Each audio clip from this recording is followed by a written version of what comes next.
आता आपण सहकारी संस्थेच्या सभेबाबतची माहिती पाहणार आहोत. सहकारी संस्था ही सभासदाचे लोकशाही संघटन असल्यामुळे सहकारी संस्थेचा कारभार लोकशाही पद्धतीने चालवला जातो. सहकारी संस्थेमध्ये व्यवसायाची मालकी असंख्य भागधारकाच्या हाती सोपवलेली असते. कोणत्याही एका वैयक्तिक भागधारकाला व्यवसायाचे निर्णय घेता येत नाहीत. त्यासाठी संस्थेची ध्येय धोरणे निश्चित करण्यासाठी सभासदांनी एकत्र यावे लागते, चर्चा करावी लागते आणि निर्णय घ्यावे लागतात.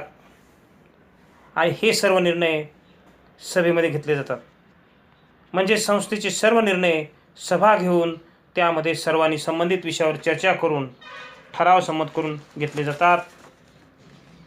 त्यानंतर आपण सभेची व्याख्या पाहत असताना सहकारी कायद्यानुसार संस्थेच्या कारभारासंबंधीचे सर्वसाधारण धोरण व निर्णय घेण्याचे सर्व अधिकार सभासद व व्यवस्थापन समितीला असतात.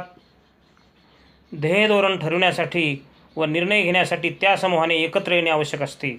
म्हणून विशिष्ट उद्देशाने ठरवून एकत्र येण्यासाठी सभा बोलावली जाते. विशिष्ट उद्देशाने पूर्वनियोजित ठिकाणी 2 किंवा अधिक व्यक्तींनी एकत्र येऊन विशिष्ट विषयावर चर्चा करून निर्णय घेणे यास सभा असे म्हणतात. तसेच 2 किंवा अधिक व्यक्तींनी कायद्याला मान्य असलेल्या उद्देशाने सर्वसाधारण प्रश्नावर चर्चा करण्यासाठी एकत्र येणे म्हणजे सभा होय. तसेच सहकारी संस्थेच्या विद्यमान सभासदांना संस्थेच्या अधिकृत पत्त्यावर विशिष्ट दिवशी आणि विशिष्ट वेळी ठराविक तारखेपूर्वी निश्चित केलेल्या विषयावर चर्चा करण्यासाठी एकत्र बोलावून या विषयावर सविस्तर चर्चा केली जाते व त्यावर निर्णय घेतले जातात. त्याला सभा असे म्हणतात. अशा प्रकारे आपल्याला सभेच्या 2-3 व्याख्या पाहता येतील. त्यानंतर आपण सहकारी संस्थेच्या सभाच्या प्रकाराकडे वळूया. महाराष्ट्र राज्य सहकारी संस्था कायदा 1960 व नियम 1961 नुसार सहकारी संस्थेच्या सभासदाच्या सभा आणि व्यवस्थापन समितीच्या सभा असे 2 प्रकार पडतात. त्यामध्ये सभासदाच्या सभाचे 4 प्रकार आहेत. पहिला प्रकार पहिली साधारण मंडळ सभा म्हणजेच नियामक सभा. सभासदाच्या सभेचा दुसरा प्रकार अधिमंडळाची वार्षिक सभा म्हणजे सर्वसाधारण सभा. सभासदाच्या सभेचा तिसरा प्रकार अधिमंडळाची विशेष सभा म्हणजेच विशेष सर्वसाधारण सभा. सभासदाच्या सभेचा चौथा प्रकार अंतिम सर्वसाधारण सभा म्हणजे शेवटची सभा. हे झाले सभासदाच्या सभाचे 4 प्रकार. त्यानंतर व्यवस्थापन समितीच्या म्हणजे संचालक मंडळाच्या सभाचे प्रकार 3 आहेत. व्यवस्थापन समितीच्या सभामधील पहिला प्रकार व्यवस्थापन समितीची पहिली सभा. व्यवस्थापन समितीच्या सभेमधील दुसरा प्रकार व्यवस्थापन समितीच्या सभा आणि व्यवस्थापन समितीच्या सभेमधील तिसरा प्रकार उपसमितीची सभा. आता आपण यामधील सभासदाच्या सभांची माहिती सविस्तर पाहूया. सहकारी संस्थेच्या ज्या सभेला सर्व सभासदांनी उपस्थित राहून सभेच्या कामकाजात भाग घेण्याचा अथवा मतदानाचा हक्क असतो अशा सभेला सभासदाच्या सभा असे म्हणतात. या सभांना सर्वसाधारण सभा या नावानेही संबोधले जाते. सहकारी संस्थेची उद्दिष्टे साध्य करण्यासाठी सर्वसाधारण धोरण ठरवण्याचा अधिकार सभासदाला असतो. सभासदाच्या सर्वसाधारण सभा सार्वभौम व सर्वोच्च अधिकाराचा असल्यामुळे या सभामधील निर्णय व्यवस्थापन समितीला अंमलात आणावे लागतात. सहकारी संस्थेतील सभासदाच्या सभेबाबत ज्या तरतुदी आहेत त्या महाराष्ट्र राज्य सहकारी कायद्यातील कलम 75 व कलम 76 तसेच नियम 59 आणि 63 यामध्ये दिलेले आहेत. सभासदाच्या सभा ह्या सहकारी संस्थेच्या सर्व सभासदासाठीच्या सभा असतात. सहकारी संस्थेची उद्दिष्टे व धोरणे यानुसार सभासद सभामधून निर्णय घेतले जातात. सभेमध्ये येणारे ठराव, दुरुस्त्या, सुधारणा यावर सभासदामध्ये चर्चा होते आणि ठराव मंजूर केले जातात. म्हणून सभासद हा त्यांच्या सभेतील एक महत्त्वाचा घटक असतो. आता सभासदाच्या सभेमधील पहिल्या प्रकारची माहिती पाहत असताना सभासदाच्या सभेमधील पहिली सभा आहे पहिली साधारण मंडळ सभा. त्याला आपण नियामक सभा असेही म्हणतो. महाराष्ट्र सहकारी संस्था कायदा 1960च्या कायद्यातील नियम 59 नुसार सहकारी संस्थेची नोंदणी झाल्याच्या तारखेपासून 3 महिन्याच्या आत जी सभासदाची सभा बोलावली जाते तिला पहिली साधारण मंडळ म्हणजेच नियामक सभा असे म्हणतात. नोंदणीनंतर संस्थेचे कायदेशीर अस्तित्व सुरू होते. प्रत्येक सहकारी संस्थेला कायद्यानुसार अशी सभा बोलावी लागते. ही सभा सहकारी संस्थेच्या आयुष्यात फक्त एकदाच घेतली जाते. सहकारी संस्थेच्या मुख्य प्रवर्तकाला पहिली साधारण मंडळ सभा बोलावी लागते. जर मुख्य प्रवर्तकाने पहिली साधारण मंडळ सभा बोलावण्याच्या बाबतीत कसूर केल्यास सहकार निबंधक आपल्या अधिकारात अशी सभा बोलावू शकतो. तसेच कोणत्याही अधिकृत व्यक्तीला अशी सभा बोलावण्याचा आदेश देऊ शकतो.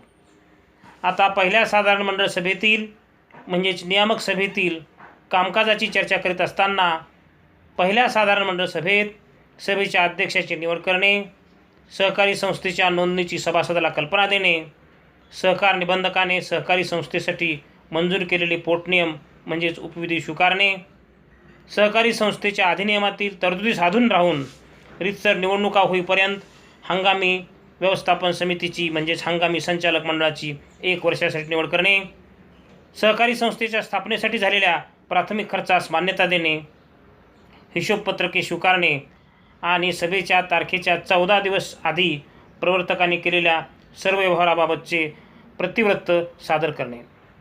त्याबरोबरच प्रवर्तकाच्या नावाने असणारे जिल्हा मध्यवर्ती सहकारी बँकेतील खाते संस्थेच्या नावे हस्तांतरित करणे, नवीन सभासदांना प्रवेश देणे, सभासदांना द्यावयाच्या कर्जाची मर्यादा ठरविणे, पुढील वर्षासाठीचे अंदाजपत्रक मंजूर करणे आणि शेवटी अध्यक्षाच्या परवानगीने ऐनवेळी म्हणजेच आयत्या वेळी येणाऱ्या विषयावर चर्चा करणे अशा कामकाजासाठी पहिली साधारण मंडळ सभा बोलावली जाते. या सर्वसाधारणपणे या सभेत संस्थेला आकार व दिशा देण्याचे काम केले जाते.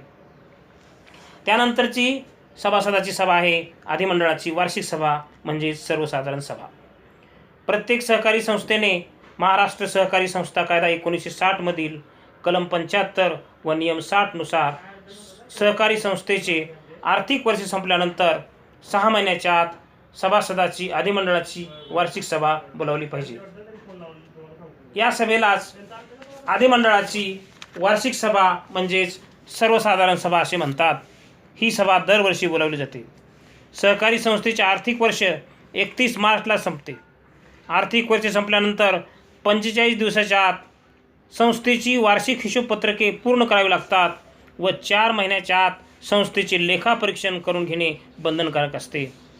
अधिमंडळाची वार्षिक सभेची सूचना सचिवाने सर्व सभासदांना उपविधीतील तरतुदीनुसार सभेपूर्वी किमान 14 दिवस आधी द्यावी लागते. सभेची सूचना संबंधित लेखापरीक्षकाला सुद्धा द्यावी लागते. आवश्यकता वाटल्यास तो हिशोबासंबंधीचा खुलासा करण्यासाठी हिशोब तपासणीस म्हणजेच लेखापरीक्षक सभेला हजर राहू शकतो. सहकारी कायद्याने सभासदांना मालक म्हणून दिलेल्या अधिकाराचा वापर या सभेत सामूहिकरित्या करून संस्थेच्या वर्षभरातील कामकाजाचा आढावा घेता येतो. सर्वसाधारण सभासद व क्रियाशील सभासद यांना सर्वसाधारण सभेमध्ये उपस्थित राहता येते. संस्थेच्या व्यवस्थापन समितीने वर्षभरातील केलेल्या कामकाजाचे मूल्यमापन करता येते. पहिल्या साधारण सभेव्यतिरिक्त संस्थेच्या इतर सर्वसाधारण सभा सचिव किंवा उपविधीद्वारे अशा सभा बोलवण्यासाठी प्राधिकृत करण्यात आलेला कोणताही अधिकारी निबंधकाला सूचना देऊन कायद्यातील कलम 75 व पोट कलम 1 नुसार नमूद केलेल्या कालावधीमध्ये सभा बोलावू शकतो.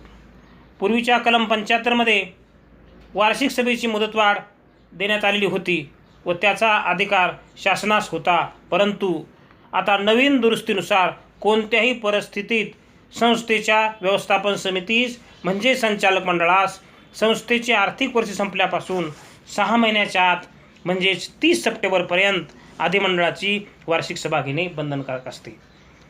त्यानंतर आपणास अधिमंडळाच्या वार्षिक सर्वसाधारण सभेतील कामकाजाची चर्चा करीत असताना त्यामध्ये सभेच्या अध्यक्षाची निवड करणे, मागील सभेचे इतिवृत्त म्हणजे सभा वृत्तांत वाचून कायम करणे, रिक्त होणाऱ्या संचालकाच्या जागी नवीन संचालकाची निवड करणे, मागील आर्थिक वर्षाचे जमा खर्च, नफा-तोटा पत्रक व ताळेबंद पत्रक व हिशोब तपासणीचा अहवाल इत्यादींना मंजुरी देणे, मागील आर्थिक वर्षाचा लेखापरीक्षण अहवाल, आधीच्या लेखापरीक्षणचा दुरुस्ती अहवाल व समिती अहवाल स्वीकृतीसाठी ठेवणे, तसेच वार्षिक अहवालास मंजुरी देणे, पुढील आर्थिक वर्षासाठी अंदाजपत्रकास मंजुरी देणे, लाभांशाचा दर ठरविणे व लाभांश जाहीर करणे, संस्थेच्या अंतर्गत हिशोब तपासणीची व्यवस्था करणे, थकबाकीदार सभासदावर कायदेशीर कारवाई करणे, सभासदांना द्यावयाच्या कर्जाची मर्यादा ठरविणे, संस्थेच्या शिल्लक रकमेच्या विनियोग म्हणजेच वापराविषयीच्या योजनेवर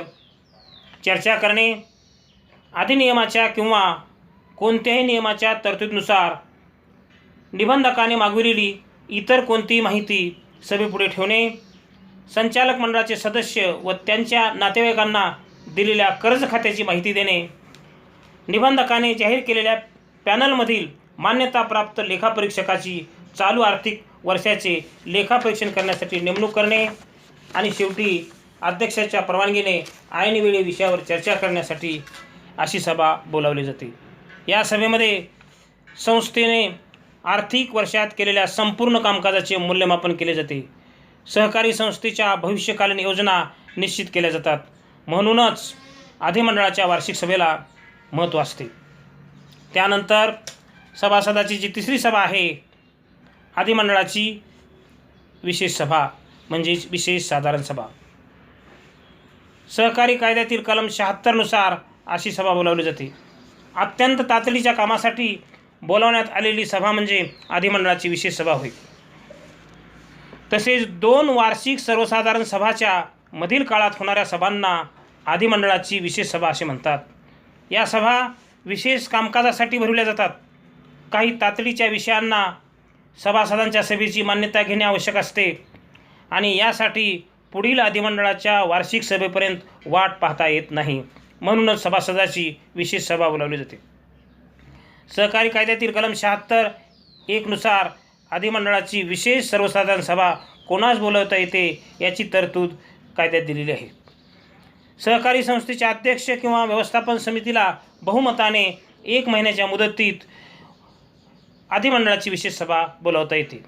त्यामध्ये सहकारी संस्थेच्या 1/5 सभासदांनी किंवा उपविधीतील तरतुदीनुसार विशेष सभेची मागणी करण्याची नमूद करण्यात आलेली सभासदाची संख्या यापेक्षा जी संख्या कमी असेल त्या सभासद संख्येने लेखी मागणी केल्यानंतर किंवा सहकार निबंधकाच्या सूचनेनुसार किंवा सहकारी संस्था संघीय संस्थेची सभासद असेल तर संघीय संस्थेचा अधिकारी किंवा व्यवस्थापन समितीने सूचना केल्यास सहकारी संस्थेच्या पोटनियमातील तरतुदीनुसार सभासदांनी मागणी केलेली अधिमंडळाची विशेष सभा बोलवण्यात येते. अशी सभा बोलावली नाही तर सहकार निबंधक किंवा त्याने नियुक्त केलेल्या अधिकाऱ्यास अशी सभा बोलवण्याचा अधिकार असतो. अशा प्रकारे बोलवण्यात आलेली सभा व्यवस्थापन समितीने म्हणजे संचालक मंडळाने रीतसर बोलावलेली आहे असे मानले जाते. विशेष अधिमंडळाची सभा 7 दिवस अगोदर लेखी स्वरूपात सर्व सभासदांना सूचना देऊन बोलावली जाते.